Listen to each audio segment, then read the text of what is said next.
Magandang umaga po sa ating lahat.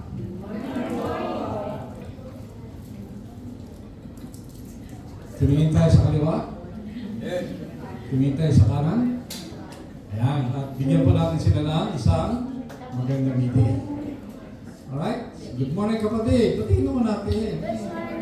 Kaway-kaway dyan. Kaway-kaway. Alright? O yan. Kaway-kaway tayo sa ating mga kapatid. Alright. So, ngayon po mga kapatid, tayo po ay dadako sa ating pong patuloy na pag-aaral ng salita po ng ating pong Panginoon. And ang ating pong tatalakayin ngayon ay tungkol po sa family. Shepherding your family. Ano ba ang kahalagahan po nito? Of course, ito po ay napakahalaga para po sa ating lahat. But before that, tayo muna ay manalangin. Heavenly Father, Lord, muli kami po ay sumasama dumudulog sa iyong harapan. Kami po ay nagpapakumbaba. Kami kilala, Panginoon, sa inyo pong authority, sa inyo pong sovereignty, sa inyong kapangyarihan, Panginoon, dito sa lupang ito, Panginoon, at saka sa heavenly bodies, Panginoon, and to all the others, Panginoon. Lord, you are in authority, you are in control of everything. At ang lahat po, Panginoon, ay inyo pong pag-aari at wala kami may pagmamalaki sa inyong harapan sapagkat everything belongs to you, Panginoon. Panginoon, sa amin pong patuloy na pagbubulay-bulay ng iyong banal na salita, we are honored and we are privileged, Panginoon, that one more time, kami, Panginoon, ay patuloy na makakapag-aral, makakapakinig, at amin pong dalayan, Panginoon, na in the process, Panginoon, na amin pong pag-aaral na ito, sa amin pong pakikinig, Panginoon, ito, Panginoon, at titimo sa puso ng bawat isa. At kung ano man, Panginoon, na merong distraction na aming pong nakikita, na aming pong naranasan, Panginoon, that might affect our listening, our understanding of your word, Lord, aming pong dalangin na ito po yung aming pong sinasaway sa pangalan ni Jesus. Sapagat kayo pa lang, Panginoon, ang tanging may kapangyarihan upang magkaroon ng katiwasayaan ang puso ng bawat isa so that we'll be able to understand your word. And that, upon understanding your word, Panginoon, aming pong dalangin, Panginoon, na ito ay aming pong may isa sa puso, aming pong magagampanan sa aming pong pang-araw-araw ng buhay, para sa aming pong sarili, para sa aming pong pamilya, at para po sa buong community, Panginoon, where we belong. Maraming salamat po, Panginoon, sapagat truly, ang lahat ay in your control and in your power, Panginoon. And we are nothing in the presence of you, Panginoon. But then again, kayo po lamang, Panginoon, ang aming pong inaantay. Kayo po lamang aming pag-asa na siya po magbibigay ng kaayusan sa lahat po ng aming kaisipan, sa lahat po ng aming gawain, Panginoon. Either it is personal, either it is family, or either it is in community-wise. Salamat po, Panginoon. Our prayers in the name of Jesus Christ, our Lord and our Savior. Ang lahat ay magsabi ng Amen and Amen. Alright, meron pa tayong mga Biblia na nandyan at kung gusto nyo pong sumunod sa ating pong banal na aklat, ay nandiyan naman po ang ating pong mga kapatid na pwede mag-share po ng inyo pong mga Bibles as we continue. Alright, ang ating pong titingnan ngayon ay tungkol po sa shepherding the family. At napakalaga po ng pag-aaral po ng tungkol po sa pamilya. Napakalaga po nito sapagkat ang basic foundation po ng ating society ay walang iba kundi ang ating pong pamilya. At tingnan po natin ang ating pong verse for today. Ang verse po natin ay ayon po sa Psalms 127 verse 3. Na po, we only have 4 verses na ating pong titignan ito. From 3 to 5. And basahin po natin, sabay-sabay po tayo. From the top, ready, begin. Psalms 127 verse 3. Behold, children are heritage from the Lord. The fruit of the womb, a reward. Like arrows in the hand of a warrior are the children of one's youth. Blessed is the man who fills his quiver with them. Purihin po ang Panginoon sa pagkabasa po ng kanyang pong mga banal na salita. Alright. Ang mga masasabi po natin dito mga kapatid is that sino ba ang may kapangyarihan para magkaroon po ng isang anak ang mag-asawa? Hindi ba maraming mga kababaihan ang hindi magkaanak? No? At ang ginagawa po nila ay nagkakaroon, nagiging surrogate mother po ang iba. Ibig sabihin, hindi nila asawa, pero kinukuha ang similya doon sa lalaki at inilalagay doon sa ibang babae. At yun ang nagbubuntis. Pero hindi yun asawa ng lalaki. It is done with the permission of the husband and of course with the wife. Pag naipanganak ng isang babae, yung bata, ito ay aangkinin na anak ng mag-asawa. So yung surrogate na babae na yan, na nilagyan ng similya ng lalaki, ay wala na siya sa picture. Hindi na po siya. Ito po nangyayari sa ngayon pag hindi ka po nagkaanak ang mag-asawa. Kaya po, yun po kanila pong ginagawa at our time today. Pero ganoon pa man, meron namang iba na natural method ang pagkakaroon po ng anak. And it is between husband and wife. Between husband and wife. Yun naman tungkol po doon sa surrogate na nanay, ito ngayon ay pinagdidibatihan po ng Christian community. No, wala namang sexual contact na nangyari, but it was only yung semen ng lalaki ang nilagay doon sa babae. Yun po ang pinagdidibatihan niya. Whether was there a violation of the law of God? Was there an adultery that was committed? Was there an illegal sexual act? Wala naman po. But it was only through artificial insemination na nangyari yung pagbubuntis. So at this time mga kapatid, yan po ay under a thorough debate between and among Christians kung yung ay katanggap-tanggap.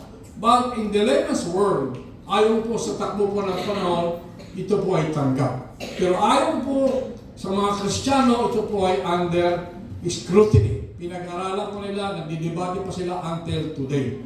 Pero sa buong kapangyarihan po ng Diyos, mga kapatid, ang Diyos ang nagbibigay po ng blessing sa mag-asawa, sa pamamagitan po ng kanila pong pagkakaroon po ng anak.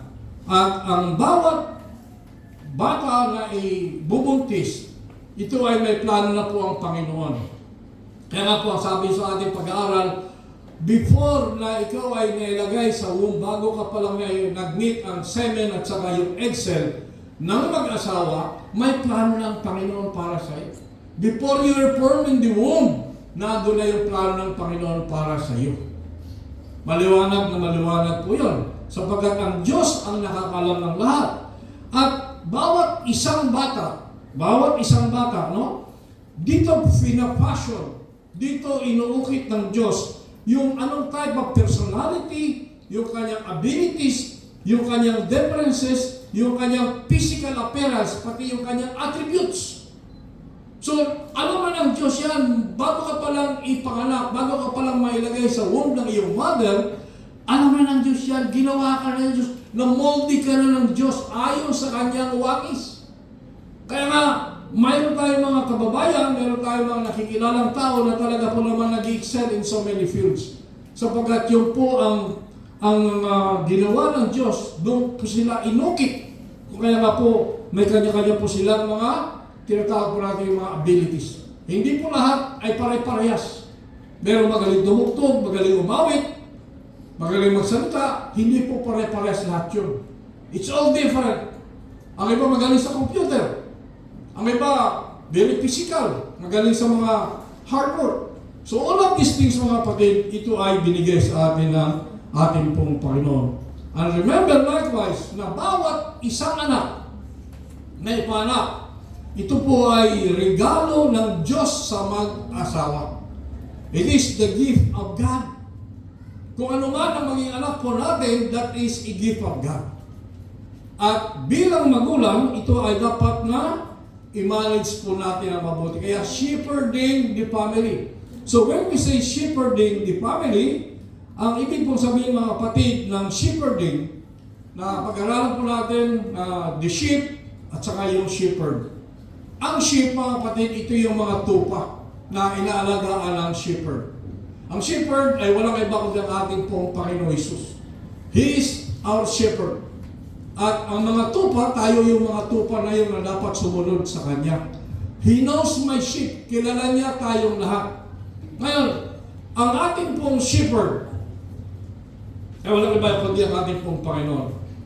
Now, taking that context sa family, ang shepherd sa isang pamilya ay walang iba kundi ang tatay at saka ang nanay. Sila yung shepherd. At ang tupa ay walang iba kundi yung mga anak.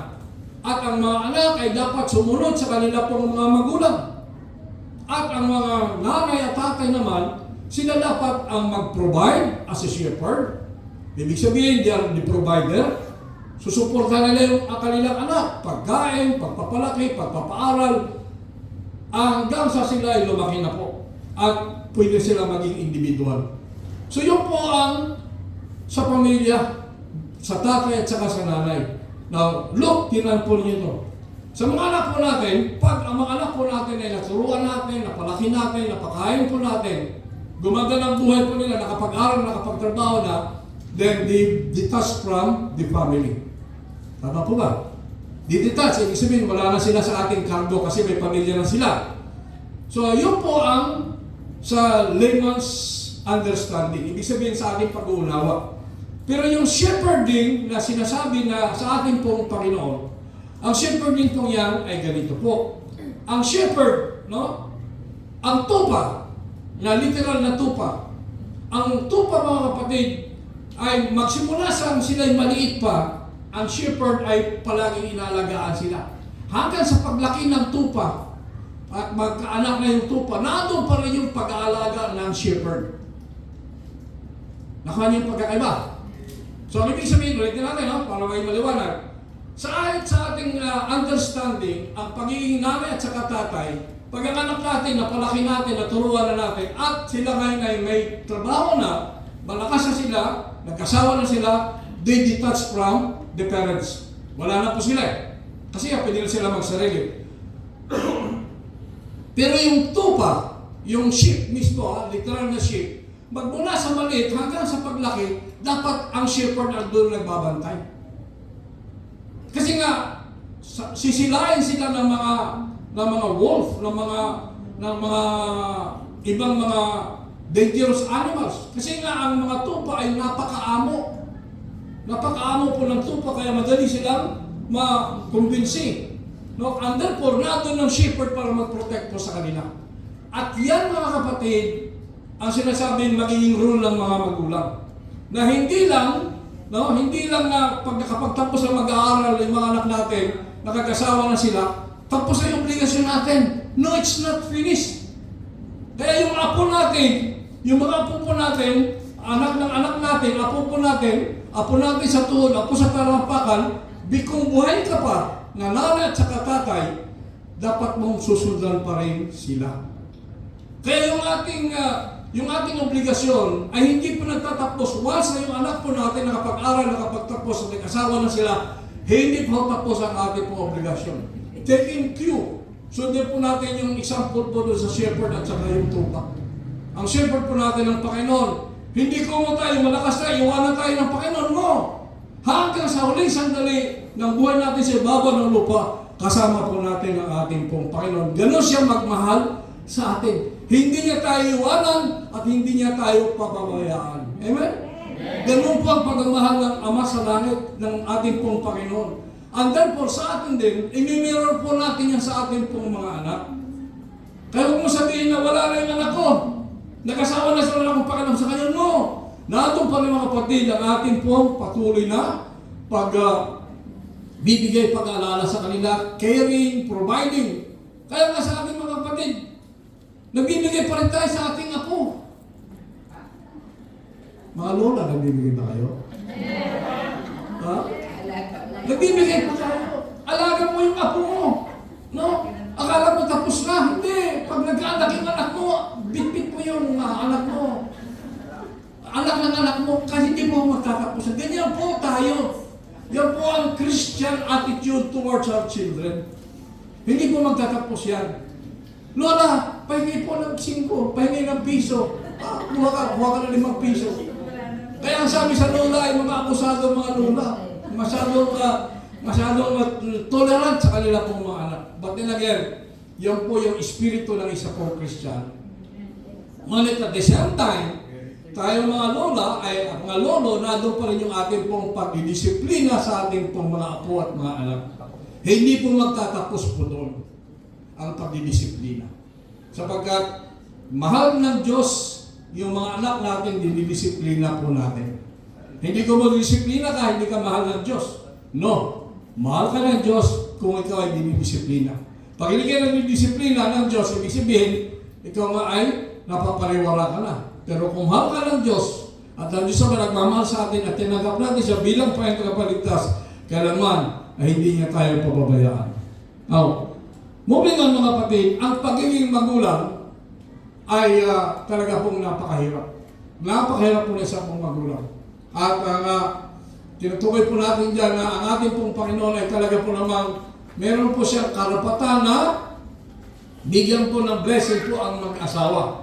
At sabi nga po natin na yung blessing na yan, nandyan yung pagkakaroon po ng anak. Pagkakaroon po ng anak. At ang pagkakaroon po ng anak, that is part of God's plan. E paano kung hindi ka magkaanak? Then, kung hindi ka magkaanak, ang mag-asawa, then there is nothing wrong with that. Kasi nga, may plano pa rin ang Panginoon para sa iyo. In other ways, you look at the plan of God that is intended for you. Ano ba yung plano na ine-intend ng Panginoon para sa iyo? So yun po ang iyong titingnan.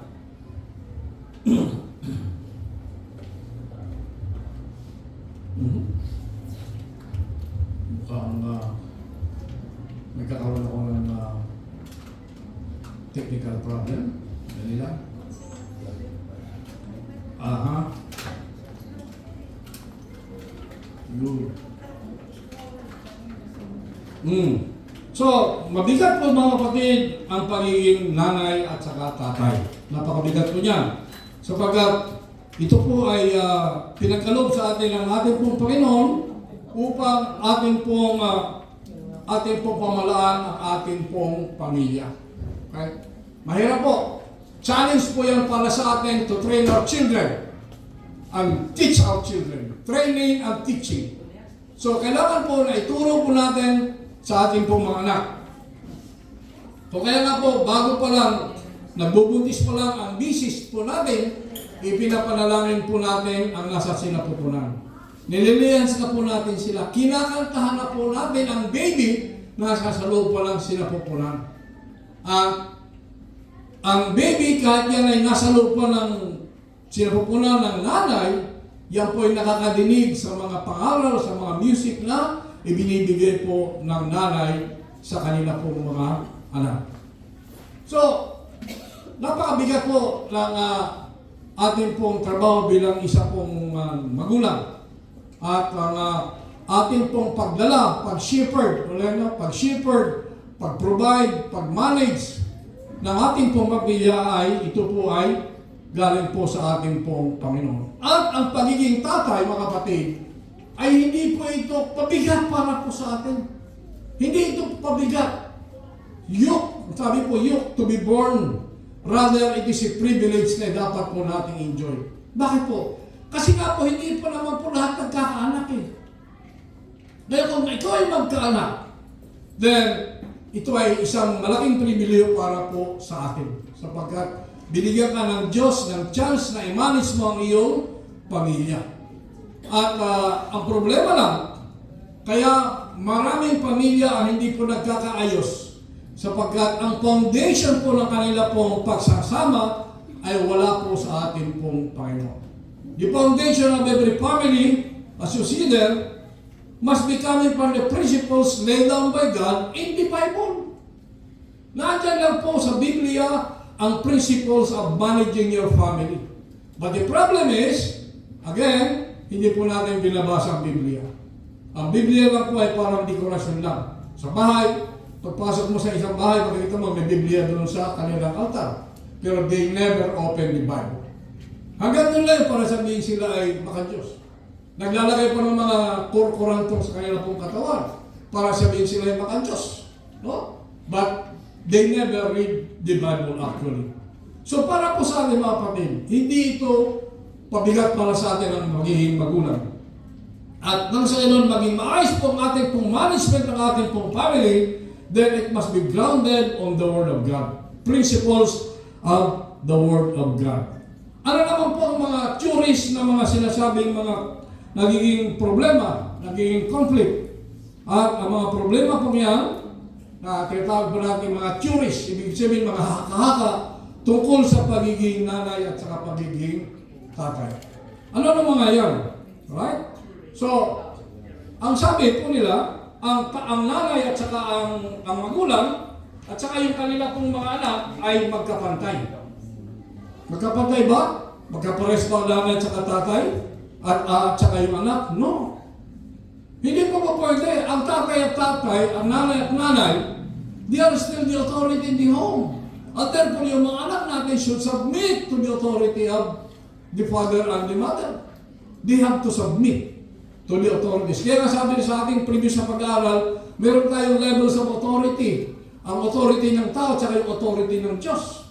At ang tatay at ang nanay, ito yung merong delegated authority coming from God to manage the family. And therefore, ang tatay at saka nanay at saka yung mga anak ay hindi po magkaparehas. They are not equal. Mas mataas pa rin in terms of respect and honor ang ating pong mga magulang. Another theory, use of physical discipline constitute child abuse. Yes, tayo po ay magdidisiplina sa anak po natin. Ang sabi po sa Proverbs, pag dinisiplina natin yung ating pong mga anak, ibig sabihin mahal po natin sila. Sapagkat yan po sinasabi ng Panginoon. Ngayon, para po sa atin, we do physical discipline. Pwede bang paluin? Yes. Pero huwag mo naman paluin ng 2 por 2. Huwag mo naman paluin ng lalatingguhin mo. Hindi po gano'n. So, pwede mong iparamdam ang sakit ng pagpalo. Pero huwag mo naman paluin ng talagang palo-palo. Maramdaman lang nila yung sakit. Pero sa Amerika, itatawag ka niyan sa 911. Pag pinalo mo yung anak mo. No? Delikado po yan sa 911. You'll be reported and you'll be apprehended by the police. Pero sa ating mga Kristiyano, no, before we resort to physical discipline, no, kailangan unang kausapin natin na masinsinan. Let us open their minds. Kaya nga po mahalaga na habang maliit pa yung bata, while they're still young, i-train na natin silang mag-submit sa authority ng mga magulang. Huwag nyo silang i-tolerate. Pag may ginagawang mali, huwag po natin i-tolerate. Pag hindi gumigising ng umaga, ay pagsabihan po natin. Turuan po natin maghugas ng pinggan. Turuan po natin maglinis ng lamesa. Magwalis. Because this is discipline. Turuan po natin maglinis ng siyang. No? Turuan po natin magayos sa bahay. So all of those things, responsibility po yun ng magulang. Sapagkat kailangan po na ituturo po natin sa kanila yon.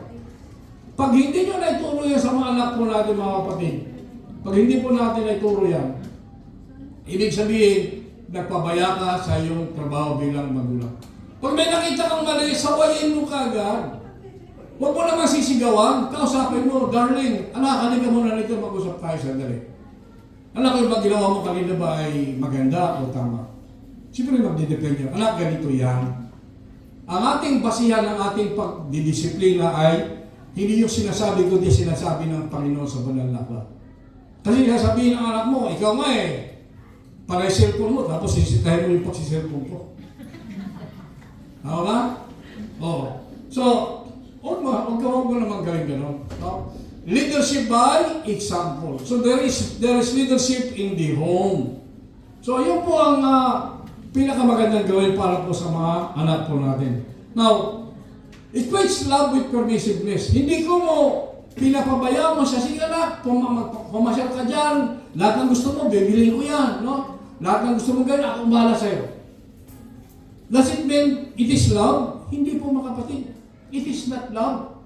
You are pushing him to the brink of distraction.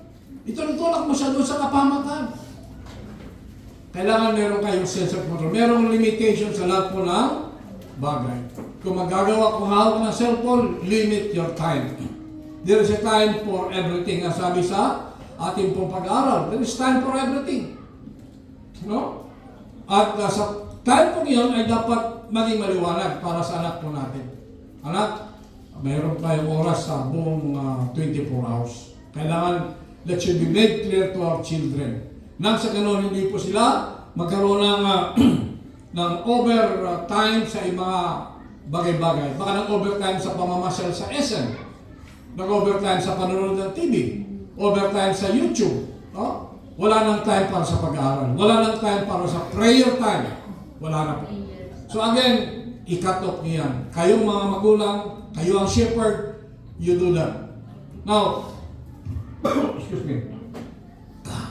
About yung pressure. Paano ipinipressure yung mga anak po natin? Ang pressure, mga kapatid, ay huwag naman sobra-sobra. Ang sabi nga po sa ating pong pag-aaral, ang buhangin nasa kamay po natin, pag yan ay kinilos mo yung iyong kamay, ang buhangin ay mahuhulog. So let it stay there. Counting control lang. Hindi ka naman sobra, hindi naman kulang. So nandun pa rin yung control mo sa kanila. Yun ang sinasabi po natin, make time for them. Sa mga magulang, make time for them. Sa pagtulog, sa pagkain, dapat nandun ang shepherd. Kayo yung shepherd eh. Ang tupa, para hindi itong masilain ng mga foxes dyan, ng mga wolf. Nandun yung shepherd na kabantay. Nandun si David, who is a shepherd. Meron siya talang, yung tirador. Tinitirador niya yung mga gustong lapayan yung mga sheep. Nakabantay siya doon all throughout. Ganun po ang paningin po natin sa mga magulang. The next thing is trial and error method. Ang trial and error method, looking at psychology, no, ay kasama rin po ito sa behavior modification. Pag tinawag po natin behavior modification, magbabago sila na kanilang behavior pattern. Sa psychology po ito eh. Kaya behavior modification. Kung ano dating ginagawa, dapat mabago yan. You can do that in a way na unti-unti po yan. No? Mag-ingat po tayo sa trial and error method sapagkat baka sa kakatrial ninyo ay medyo mapasama kayo po dyan. So kailangan po natin ng kasiguruhan na ang ating pong gagawin na hindi magdudulot po ng physical pain, emotional pain, or magkakaroon ito ng walls between parents and their children. The next one there is following what their parents need. Baka ginagaya ang mga magulang. No? Yes, in some ways it is okay. Kung ano ginagawa ng magulang na maganda, yun ang dapat sundin. Baka naman sabihin mo sa iyo, anak, kung anong sinasabi ko sa iyo, yun ang gawin mo. Ngunit huwag mong gawin yung mga bagay na ginagawa ko. Is there logic ito eh? May logic ba yun? Ay kung ang tatay naninigarilyo, kung ang tatay nagiinom, kung ang tatay nagbababad sa alak, ano kasabihin natin sa ating mga anak? Hindi po congruent po yun, hindi po yung makatugma. So kailangan po natin, kung ano yung mali, dapat sumunod yung magulang din. Leadership by example. Now, again, look at that mga kapatid. No? Sinasabi po na you have only one chance to raise and train your child. One chance lang po mga kapatid. Hindi na maulit yan. Why? Because time cannot be taken back. Ang oras po natin ay hindi po pwedeng bumalik kinabukasan. Kung anong nawalang araw ngayon, tapos na po yun. So kung nagkamali ka sa iyong anak sa pagpapalaki, no? Ibig sabihin hindi na mauulit yan. Sapagkat damage is done. Kung ang anak mo ay nabulong na sa shabu, no, napabayaan mo, at hindi na nakapasa sa examen, o panay banggal na yung grades niya, napabayaan mo, then hindi na pwedeng ibalik yun. Kailangan na lang magsimula ka from the beginning. Pero damage has been done, ang injury has been done already. Tapos na po ang resulta ng ginawa, nakapabayaan mo. Kaya nga mo, you have only that one chance. Now, kung sakali na hindi naman grabe yung nangyari sa anak mo, ikaw meron ka pang chance na magkaroon ng behavior modification, magkaroon pa ng changes doon sa anak mo. Maganda kung gano'n. Eh paano kung sa paggamit niya ng shabu, tinamala yung utak niya, wala na. Tikiyo na. Ano ibig sabihin? Knock-out na siya. Wala na siya sa kaisipan. Because ang shabu ay nakakadamage po ng ating utak po yan. At irreversible. Ibig po sabihin, pag once na damage yung mga brain cells po natin dyan, hindi na po yan nagkakaroon ng reproduction. Hindi na po nagkakaroon ng regeneration yung mga cells po natin sa ating utak. Kaya po yung mga drug addict na yan, maganda lang po nagsisimula pa lang. Pero pag once na they are hooked to it na, no? Talaga pong physically, they are doomed. Kaya nga po, itong sinasabi po natin na once lang po ang chance po natin. At huwag na tayong magsabi po na baka may pag-asa pa. That is taking chances. Now, another one is that ang mga anak po natin, pag sila po ay ipinanganak, bago pa nga lang ipanganak, may plano na ang Diyos para po sa kanila. At may plano na rin po tayo para sa kanila. Kung ano yung plano ng Diyos para sa atin, yung po titignan po natin. No, baka yung anak mo, wala namang hilig si ganito, pinipilit mo siyang magkaroon ng ganito. Tingnan po natin kung ano ang karapat-dapat sa anak po natin. Ipaliwanag po natin ang lahat ng angulo, lahat ng good at saka bad points in everything. Kung nais mo maging accountant, anong good dito? Ano yung bad po dito? Kung nais mo maging negosyante, ano yung good, ano yung bad po dito? So bigyan nyo ng i-lay down po natin ang framework sa lahat ng makita po nila nang sa ganoon, sila nga po ay makakapag-decide. Nandun po yung support natin para po sa kanila. Right? So again, nandyan yung pag-uusap ng mag-asawa at saka ng kanila pong anak. So what are we going to do mga kapatid? We have to train them. Ang sabi mo sa Proverbs 22:6, train a child in the way he should go, and when he is old, he will not turn from it. So palagi po natin nadidinig ito. So habang maliit pa ang bata, kailangan i-training na po siya. I-training na po natin. Ito na po yung behavior adaptation. Ito na po yung behavior modification sa tawag po natin. No? Na pagka-develop niya yung behavior na yan, all throughout, ganyan po ang gagawin niya hanggang sa kanyang pagtanda. At kayo mga magulang, kayo ang shepherd para sa inyo pong pamilya.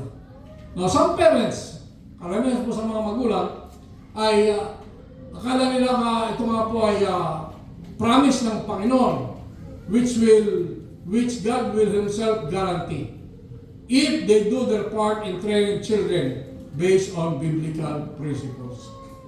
So, Panginoon mga kapatid, may pangako. As long as you do it in accordance with biblical principles, then you are online. Ibig sabihin, you are on the right track. Pag ang ginawa mong basihan ay walang iba kundi ang salita po ng ating pong Panginoon. No? So, we must realize na ang aklat po ng Proverbs ay hindi po listahan lang po ito ng mga binding promises of God. Ang laman po ng Proverbs, kagaya po sa Proverbs 22, ito po yung wise principles po of teaching kung paano po mamumuhay yung mga anak po natin. At doon po sa Proverbs mismo, kung mag-aasawa ang titingnan po natin, punta tayo doon sa dulong portion po ng Proverbs, Proverbs 31, verses 10 to 31. Nandun po ang sino bang ideal na babae na pwede nating mapangasawa. Kayo mga binata, hinahanap niyo yung the best ninyong magiging misis. Right? Saan kayo maghahanap? Buksan niyo muna yung Biblia. Ano sabi ng Biblia? Sa Proverbs 31. No? You can check your Bible with that. Ano sinasabi sa Proverbs 31? In verses 10 to 31. So nakalagay dyan, naka-enumerate dyan, ano yung mga katangian ng isang babae na dapat yung pakasalan. Ang babae yan ay dumagalang sa kanya pong asawa. Ang babae yan ay magaling magluto. Magaling mag-manage ang loob ng bahay. Pag binigyan mo ng pera, ang pera ay hindi niya ginagastos kung saan-saan, kundi kanya po namumultiply. Proverbs 31 verses 10 to 31. Have you checked on that? At kayo din naman mga nanay at saka mga dalaga, tingnan nyo rin. Yan ang inasahan ng mga tatay sa inyo. Sa mga nanay. Tingnan po nyo, are you doing that? Then that's it, mga kapatid. Yan ang biblical principles sa pagpapalaki ng ating pong mga anak. So habang maliit pa, dapat malaman na nila po yan. Ngayon, kung sakali namang medyo itagilid yung ginagawa mo sa ngayon, sundo mo yung sinasabi ng Panginoon. Ayon po sa biblical principles na yan. Have you seen that? Alright, so maliwanag po yung mga kapatid. In another topic, we will tackle that. Now, kung ang mga magulang, mga kapatid, will just diligently train their children, wala po tayong magiging problema. Ibig po sabihin ng diligently, pagtiyagaan niyo po ang mga anak po natin. Magmula sa pag-gising sa umaga, bago matulog, sinusundan po ng mga magulang yan. Because that is what is your mission to develop, to support, to provide, to teach, and to lead your children, to protect your children. So yan pong tataho na po ng isang magulang. No? At kung ang magulang ay nahihirapan dyan, then here comes the lola and the lolo to come and support their children, their grandchildren. Kasi there are times na wala si tatay, wala si nanay, working sila parehas, naiwanan kay lolo at saka kay lola. And here you are, nandyan si lolo at si lola, sila ngayon ang magkasikaso sa mga bata. But then again, mind you, mga tatay, mga nanay, hindi ko mo si lolo at saka si lola nagkasikaso, that is enough. No. Dapat nandun pa rin ang sense of responsibility mo bilang isang nanay at saka bilang isang tatay. Now, dinuturo ngayon ng Proverbs na mag-focus tayo, no, sa mga anak po natin na sila nga po ay magkaroon po ng tamang direksyon na sumunod sa utusan po ng ating pong Panginoon. No? So kailangan po matuto po sila. No, matuto sila na ma-realize po nila na sila nga po ay dapat pong mag-aral ng salita po ng ating pong Panginoon. Kaya nga po, kailangan maituro po natin yung right way na sila nga po ay matuto, mag-appreciate ng salita po ng Panginoon. Walang ibang pwedeng magturo niya kundi kayo. Do not allow cellphone to teach your children. Sa cellphone, maraming mga hokus-pokus tayo nakikita dyan. Mga practices na unbiblical. At ang cellphone, baka ang cellphone ang nagiging ang kapartner ng anak nyo, no? Delikado po yan. Kaya nga po, tingnan po ninyo kayo mismo. So, ang sabi po sa Proverbs 22:6, teaches us something valuable about our children. Ang mga anak po natin, mga kapatid, meron pong bents. Ang bents po yan ay inherent characteristics of our children. Ano ba yung bents? Ang bents, mga kapatid, baluktot. Hello? Bawat isa sa atin, meron pong bents. Bawat isa. Nung may panganak tayo, meron na tayong bents. Ibig sabihin, meron na tayong kamalian sa atin. Meron tayo, all of us. At ganoon din po yung mga anak po natin, pag pinanganak po sila, ay meron po silang mga bents na tinatawag. At ang bents po ito, mga kapatid, is that bawat isa ay magkakaiba. Iba-iba po ang bents na meron sa mga bata. Sa bawat isa po sa atin. At ang mga bents po yan ay maaaring maging tinatawag po natin individual differences. Ang bents po yan. Ano ba yung mga bents po yan? Okay? Ang bents po mga kapatid ay ganito po ang sabi po. Ang sabi po ay, ang mga bents po yan ay meron pong good bents at meron pong bad bents. Yung mga skewed, ang tawag po skewed. At ang bents po yan ay pwedeng maging moving toward evil or moving toward para po sa kaayusan. So, yan po ngayon ang sinasabi po na ang mga tao po, mga kapatid, is born spiritually dead. All of us. Paano po ba yan? So, yung best po yan, so we are dead in sin from the early time. Kaya ang sabi po sa Romans 3:23, kung titignan po natin ang maigi, behold, I was brought forth in iniquity, and in my sin my mother conceived me. So, ibig sabihin po, nasa sinapupunan pa lang tayo, no?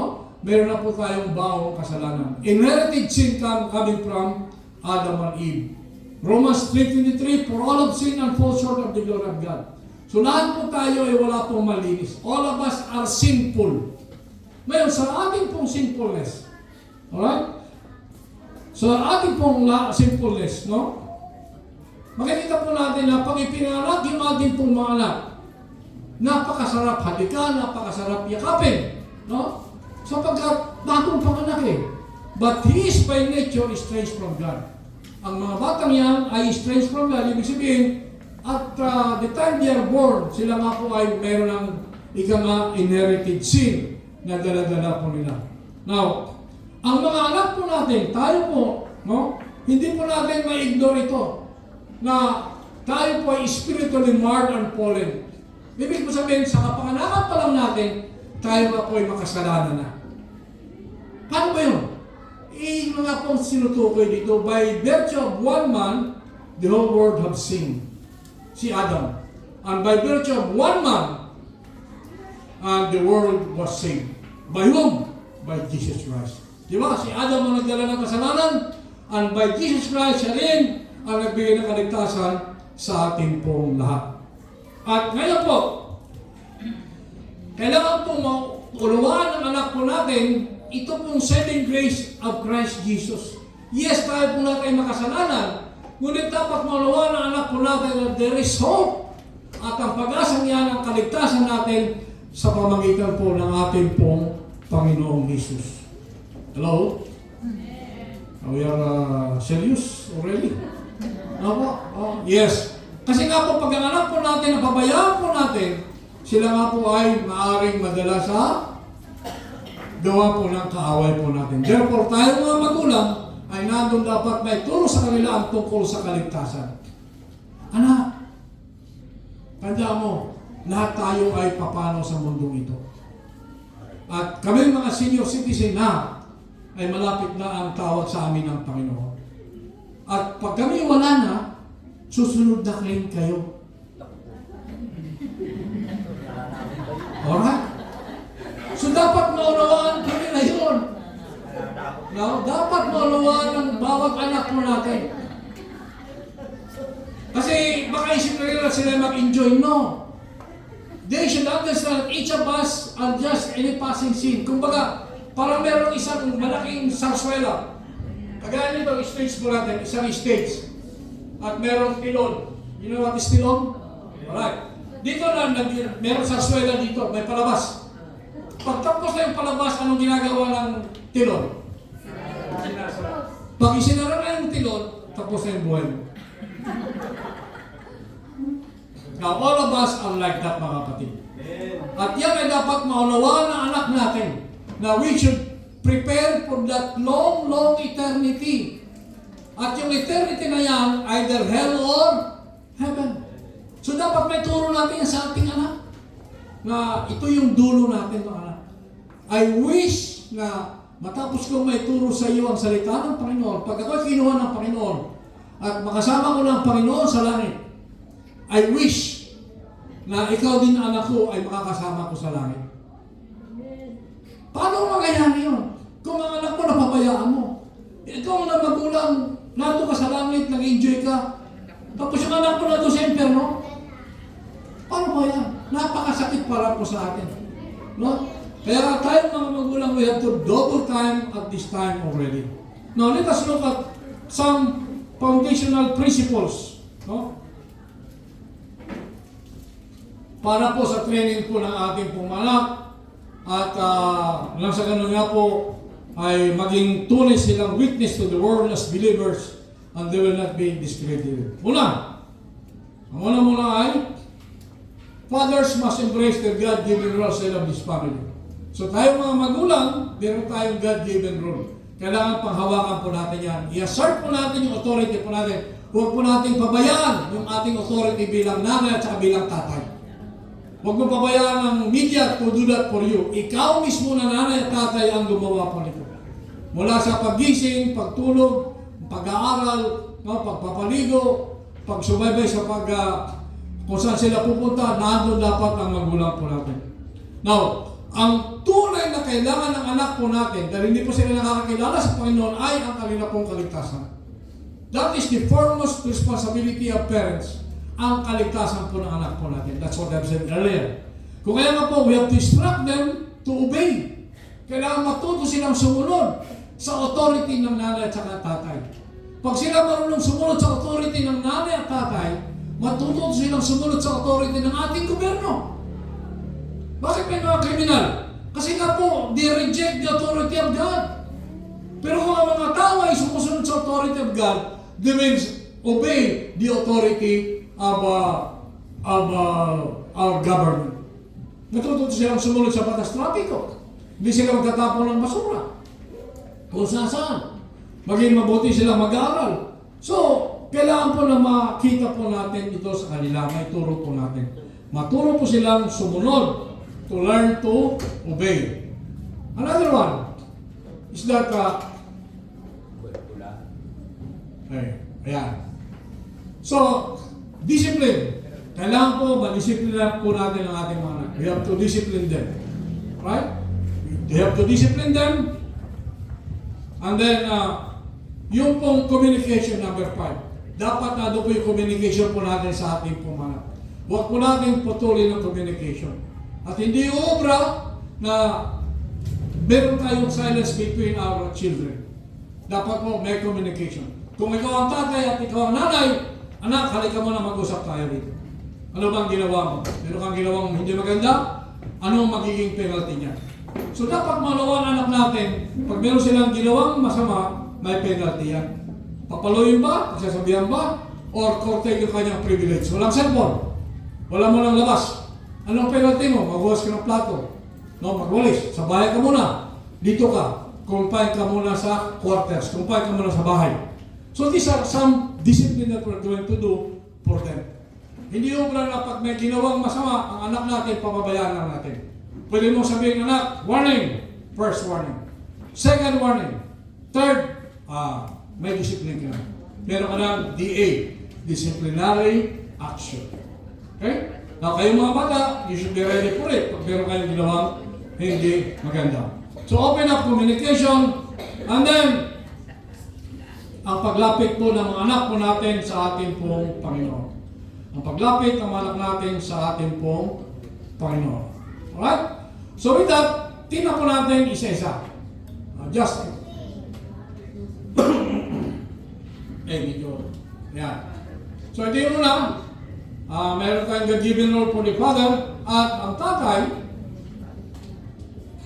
Ang instruction naman yan na binibigay ng ating pong Panginoon doon sa ating verse po ito. Ang sabi po, the Lord our God, the Lord is one. Love the Lord your God with all your heart, with all your soul, and with all your strength. This commandment that I give you today are to be upon your hearts. So yun po ang may tuturo po natin sa ating pong mga anak. Look at number 7, verse 7. Ito yung ganda may pakita sa kanila. Ano sinabi po dyan? Impress them to your children. Talk about them when you sit at home and when you walk along the road, when you lie down and when you get up.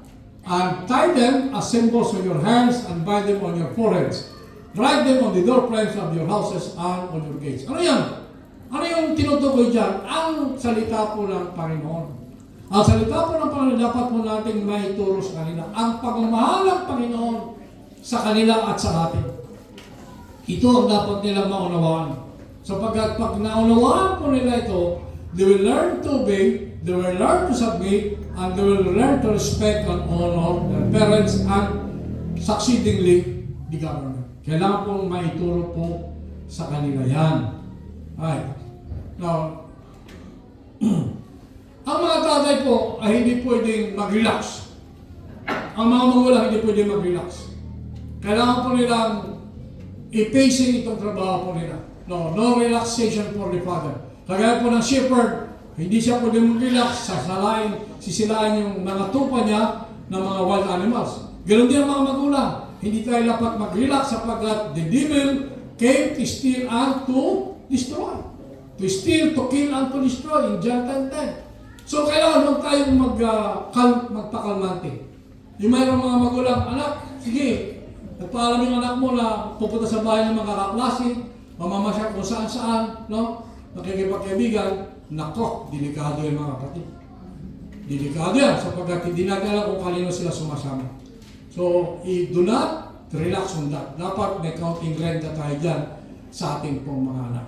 Now, ang mga nanay din ay merong papel din dito. Ang mga nanay. Ano ang papel naman ng mga nanay? Ang kanilang papel naman ay partnership with the husband.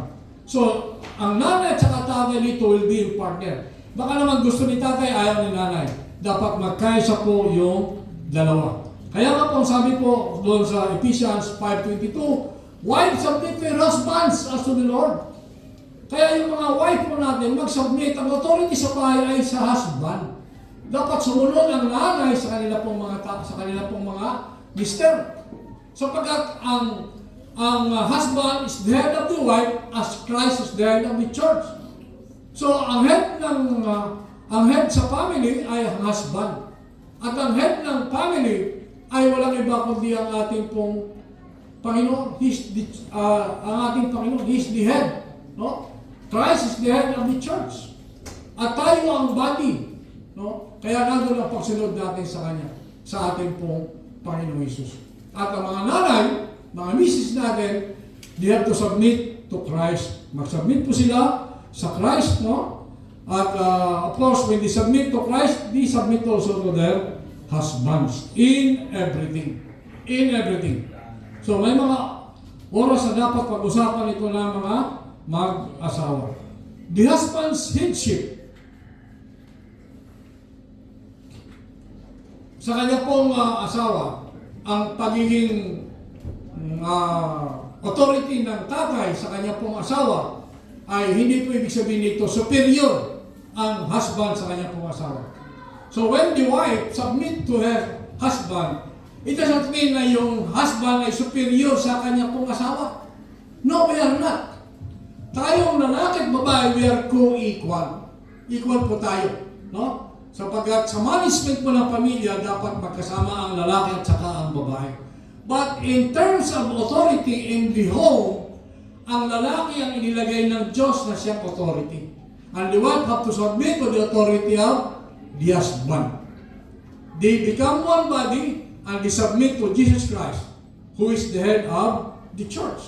So mga kapatid, hindi ito sasabihin mas magaling si Mrs. mas magaling sa pandi po. Dapat sila po ay nagkakaisa. Now, kagaya po pag nagsipag-asawa, lalaki at babae, they become one.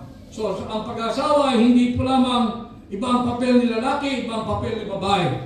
Hindi po ganon. Ang ibig po sabihin niyan, when they become one, they are one already. Hello? Sa mga mag-asawa, ulitin ulit. Sa atin po, ang papel ng lalaki at saka papel ng babae ay hindi po magkaiba once you are married. Sapagkat once you are married, you become one. Kayo pinag-isa na. So pag pinag-isa na kayo, si lalaki at saka si babae pinag-join together na. And then you become one. And therefore, decision making must be within the husband and the wife. So, we would like to have a happy family. Yan ang po ang nais natin, na masaya po ang ating pong pamilya. Now, secondly, ano ba second principle? We only have 3 principles na po ito. The second principle is to find ways to address the child's greatest need, salvation in Christ. This is the greatest need. Pinakamalaga sa lahat ito sa ating pong anak na sila nga po ay magkaroon po ng kaligtasan. This is the greatest need. No. Above all, ang ating pong mga anak are not born into this world with neutral innocence.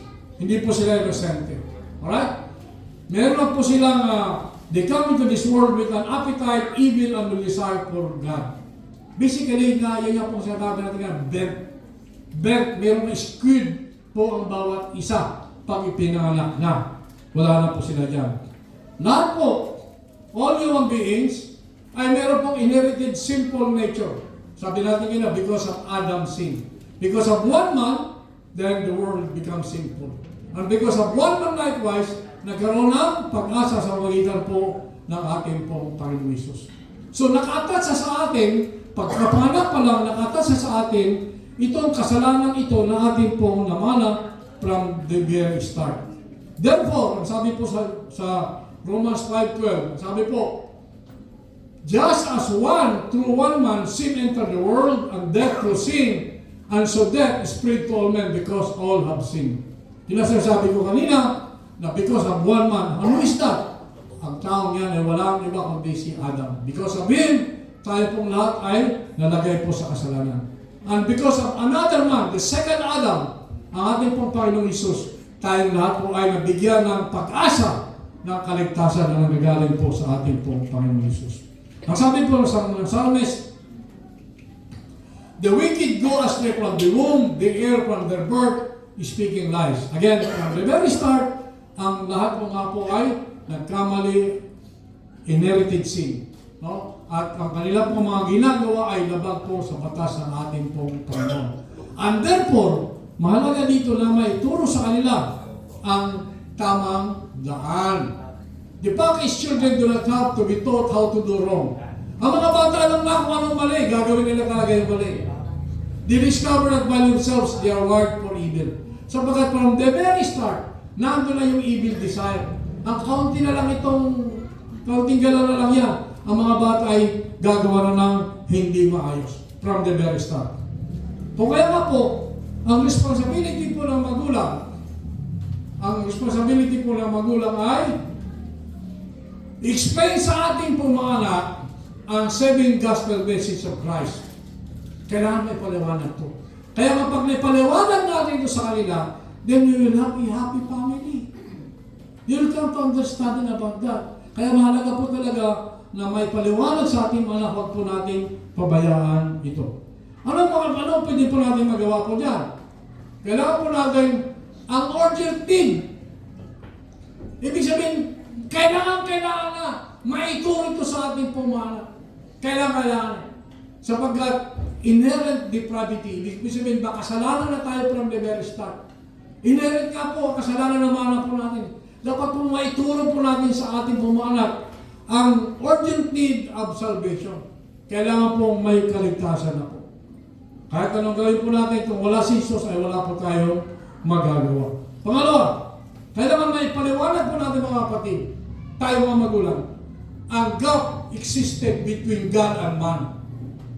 Napalaran po natin yan sa pagsishare po natin ng magandang balita. Napalaran po natin na between God and man ay merong gap in between, chasm. Yang gap. Hindi tayo pwede tumawid papuntang Diyos sapagkat tayo makasalanan. At ang pwede lamang maging tulay po natin dyan ay walang iba kundi ang ating pong Panginoong Isus. Siya lang. There is no other way in heaven except Jesus Christ. At siya lang dapat po unawaan po ng ating pong mahal. No man. Walang sino mang tao pwedeng maging tulay po natin papuntang langit. Kaya nga, ang salvation po natin is not based on religion.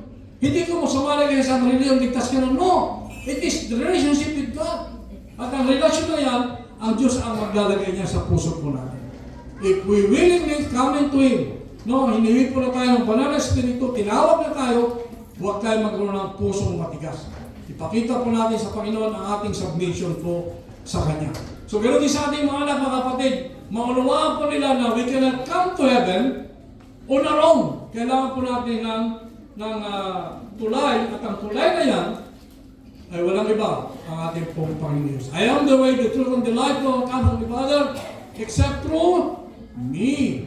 So, siya lang po ang ating tayong daan. At pangatlo, kailangan po na ipakita po natin sa ating mga anak, we urge our children to put their faith in Jesus. Kailangan po, siya lang po ang tayong daan, wala na po iba. And to submit their hearts to His rulership.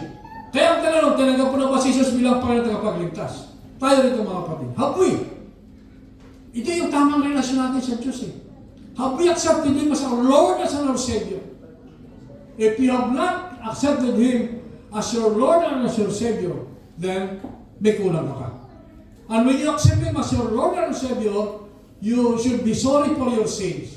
Pagsisihan mo lahat ng nagawa mo kasalanan, talikuran mo lahat ng mga yan, at ang mamumuhay sa puso mo, sa buhay mo, walang iba kundi ang ating pong Panginoon Hesus. Siya lang at wala ng iba.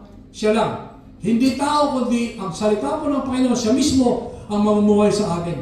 And so we submit everything to Him. So keep your faith and trust in Jesus Christ alone. Wala na pang iba.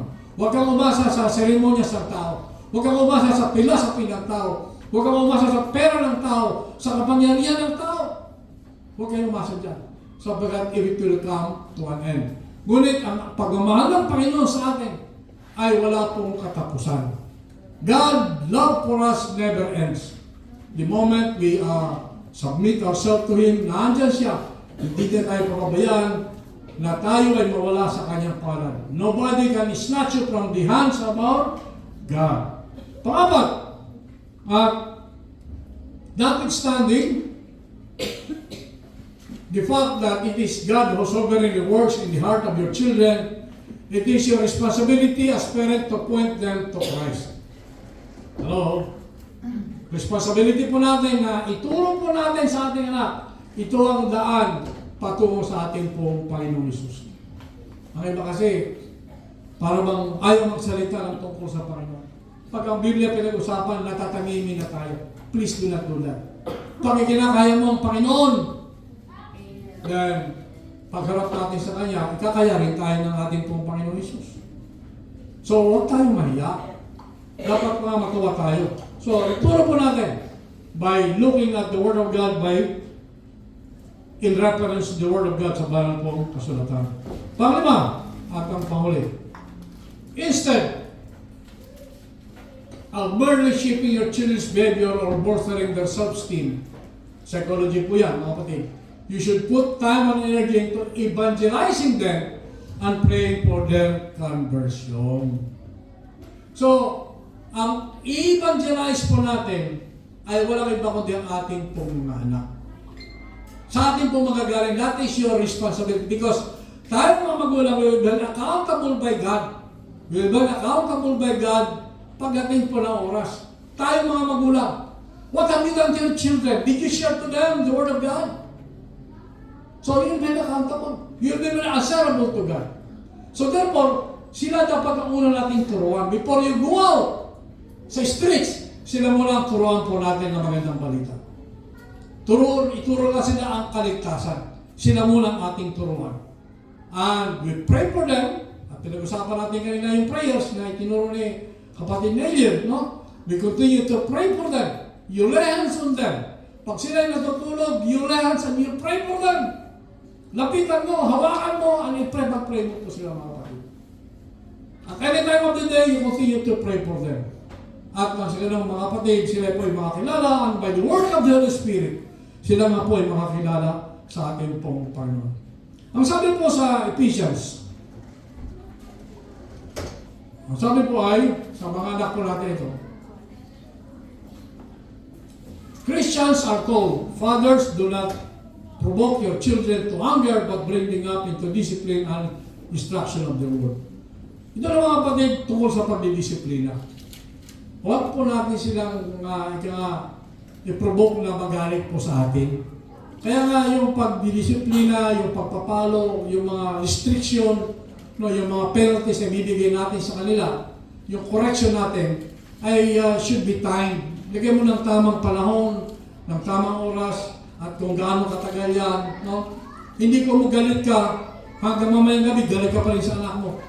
At ulit-ulitin mo po yung ginawang kasalanan ng anak mo, hindi naman ganun eh. So once na sinaway mo siya ngayon, kung po nagbalik-balik ang payak kinabukasan, ikaw kasi, gago ka kasi, siya ulo ka eh. No? Baka minumura mo pa. Huwag ganun mga kapatid. Minsan mo lang kagalitan, tapos na. Period. Huwag mo na ulit-ulitin pa. Now, pag inulit mo ulit, remind, anak, huwag mo kalimutan yung pinag-usapan natin. Kailangan po natin na maintain yung respeto nila sa atin din. Kaya kailangan ituro talaga sa kanila ang kahalagahan ng pagsunod sa mga magulang.